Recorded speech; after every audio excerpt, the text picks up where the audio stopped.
थांनाय मंगलबार बेलासियावहाय जोंनि गसाइगाव इउ.प डिस्ट्रिक्ट इउथनिफ्राय दिनै बिथांमोन सोमखोर बिथांमोन एबा राजीब बिथांमोना आंखौहाय बिसोरो बुंदों सासे बालिया जोंनि गसाइगाव डिस्ट्रिक्टनि सासे सोद्रोमा नङा एबा सासे बियो मेम्बार नङा आरो प्राइमारिनिबो बे सासे मेम्बार नङा होनदों। दा बिनि बे बाथ्राफोरखौ आङो खोनानानै प्रेस मिटआव नुनानै दिनै आं बिथांमोनखौ कुइसन सोंनो सानदों बिथांमोननि सायाव। दिनै बिथांमोना आंखौ दिनै इउ.प दोलोनि सासे सोद्रोमा नङा होननानै बिथांमोना माबोरै बुंनो हाखो एबा मा फोरमान दं बिथांमोनाव दिनै आं सासे इउ.प एबा प्राइमारिनिबो मेम्बार नङा होननानै।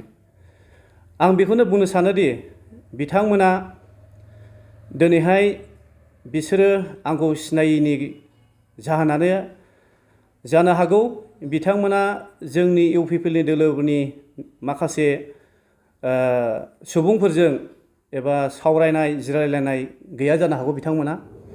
ओंखायनो बिथांमोना दिनै आंखौबो सिनायनो हायाखै। आं बेखौ दिनै बिथांमोनखौ बुंहरनो सानदों जाहाथे बिथांमोना बेबादि बाथ्राफोरखौ जाहाथे बुंनो नाङामोन दिनै। दा बिथांमोना जानो हागौ आंनि सायावहाय मोनसे पार्सनेल मोनसे मेटार दङ जानो हागौ। ओंखायनो बिथांमोना बुंदों। दिनै आं बुंनो थाङा दिनै इउ.प दिनै आंखौहाय सासे बियो सेन्ट्रेल लेभेलनि सासे सेन्ट्रेल लेभेलनिफ्राय दिनै जोंनि इउ.प फाय एबा पार्टिनिफ्राय आंखौहाय सासे बालिया पार्टिनि एबा इउ.प वार्कार नङा होननानै बिथांमोनाथ' बुङाखै। दिनैहाय आं बुंगोन दि बेखौनो दिनै आं इउ.प सासे सोद्रोमा नंगौ नङा बिनि रोखा कुइसनफोरखौहाय एबा फोरमानखौहाय जोंनि सेन्ट्रेल लेभेलासो होगोन।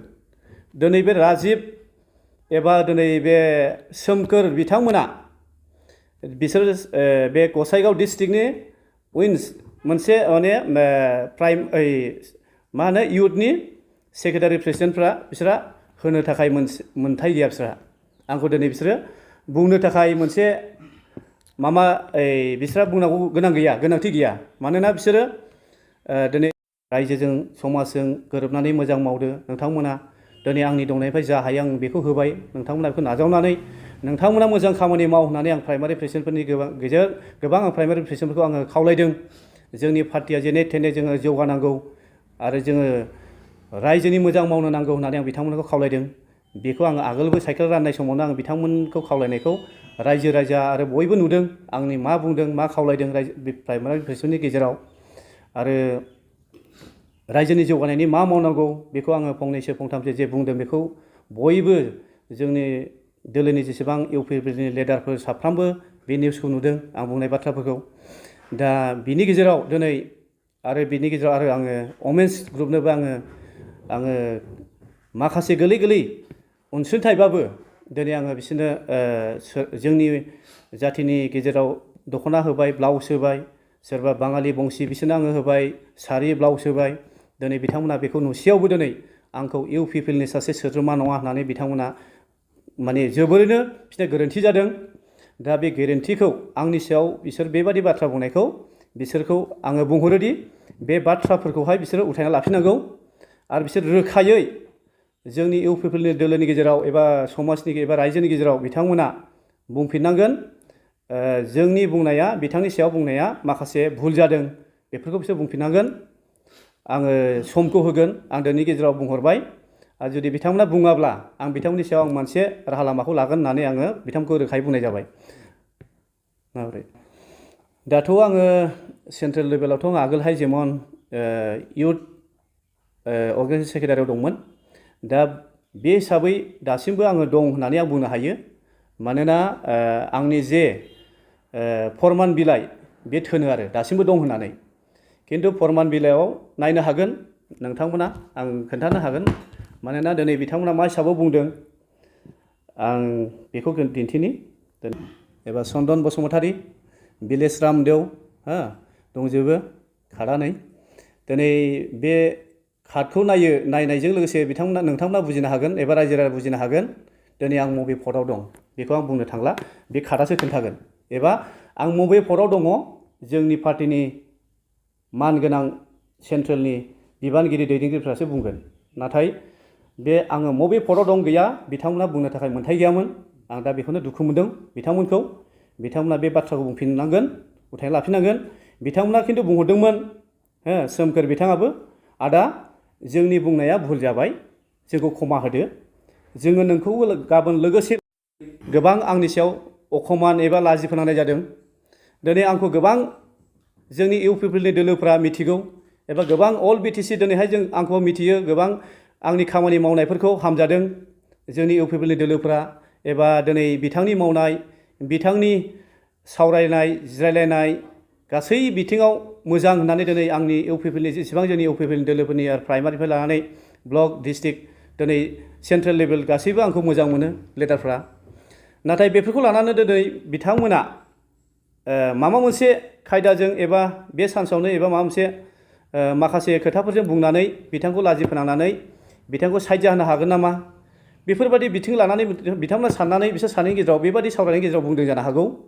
ओंखायनो आं बिथांमोनखौ खावलायो बेबादि बाथ्राखौ आंखौ जेरै बुंदों आरो मालाबा समाव जोंनि इउ.प.नि जे नेताफोरनि सायाव जाहाथे बेबादि बाथ्राफोरखौ बुंनो मोना, आं बेखौ माने दुखु मोननाय फैदों।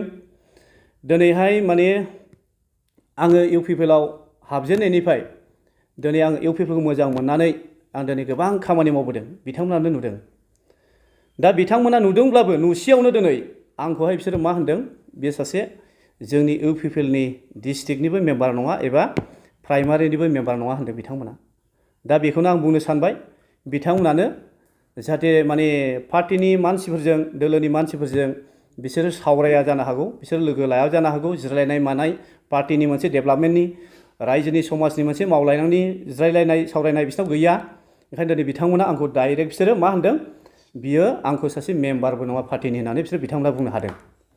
दा बेनो आङो खावलायो जाहाथे जोंनि मानगोनां एबा जोंनिनो इउ.प.नि दोलोनि सेन्ट्रेलनि दैदेनगिरिफोर, मानगोनां दैदेनगिरिफोर बिथांमोना जाहाथे नैबे आंनि बाथ्राफोरावहाय जे आंनि बाथ्रा बिसयखौ बुंदों बिथांमोनखौ एसे माने सावरायलायनानै बानजायोब्ला आङो मोजां मोनगोन होननानै आं खावलायनाय थाबाय।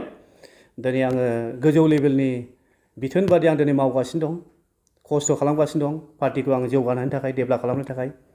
आरो आङो बेजों लोगोसेनो आं गोबां खामानि मावबोबाय, बयबो नुबाय। दिनै आङो सरकार जाजेननाय लोगो लोगोबो आङो गावनि दंनायनिफ्राय जा हायो एबा आङो गोबां वमेन्स ग्रुपआवनो होन एबा प्राइमारिनि पेरेन्ट बडिनि जेसेबां माने प्रेसिडेन्टफोर होन, बिथांमोना पार्टिनि मावनो थाखाय खस्थ' जानायलाय गोबां माने सोरनाबा साइकेल गैयिनि समाव दिनै आं साइकेलफोरखौ होदों। बुंलांखाबाय बाले फंबाया गावनि जे बुंनांगौखौ। दा आङो बुंहरबाय, दा डिस्ट्रिक्ट कमिटिनि गसाइगाव डिस्ट्रिक्ट बिथांमोनहा सोमखोर बसुमतारी ना राजिब, बिसोर सानैया मिडियानि गेजेरजों फोसावदोंनो बाले बिथांखौ जोंनि दोलोनि मानसि नङा होननाया बे नंखाय। बिथांनि मावनायखौ जोंनि मेगनाव नुगासिनो दङ। बिथाङा बेसेबां समाजखौ जौगाहोनायाव बेसेबां हेफाजाब होदों। दा जोंनि गामि लेभेलावबो जों नुदों बिथांखौ मावनाय। नाथाय बिथांमोननि बे बुंनाया दोलोनि मानसि नङा होननाया बे गोरोन्थि जाबाय।